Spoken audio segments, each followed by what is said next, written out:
রামপুরা আবুল হোটেলের উল্টো দিকের সড়কটিকে একমুখী করার প্রতিবাদ জানিয়েছে খিলগাঁও এলাকার ২২টি সামাজিক সংগঠন। গত ২৮ ফেব্রুয়ারি সাউথ পয়েন্ট স্কুলের সামনের ৪ লেনের প্রশস্ত রাস্তাটির উভয়মুখী চলাচল বন্ধ করে দেয় ঢাকা মেট্রোপলিটন পুলিশের ট্রাফিক বিভাগ। এর ফলে খিলগাঁও এলাকার বাসিন্দাদের দীর্ঘ পথ ঘুরে চলাচল করতে হচ্ছে। খিলগাঁও তালতলা সড়কের কমিউনিটি সেন্টারের মোড়ে তৈরি হয়েছে তীব্র যানজট।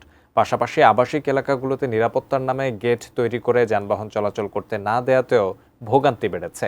এই সিদ্ধান্তের বিরুদ্ধে শুক্রবার সন্ধ্যায় স্থানীয় পল্লিমা সংসদে প্রতিবাদ সভা করেন স্থানীয় বিভিন্ন সংগঠন ও মসজিদ কমিটির নেতারা। রামপুরা সড়কের যানজট কমাতে প্রস্তাবিত দুটি ইউলুপ না করে জনবহুল এলাকাটিতে চলাচলের মূল পথ বন্ধের প্রতিবাদ জানান তারা। সড়কটিতে দ্বিমুখী চলাচল দ্রুত খুলে দেওয়ার দাবি শান্তিপূর্ণ কর্মসূচি পালনের সিদ্ধান্ত নিয়েছে খিলগাঁওবাসী। এখানে যে প্রস্তাব হয়েছে মানববন্ধন কর্মসূচি আমরা করব।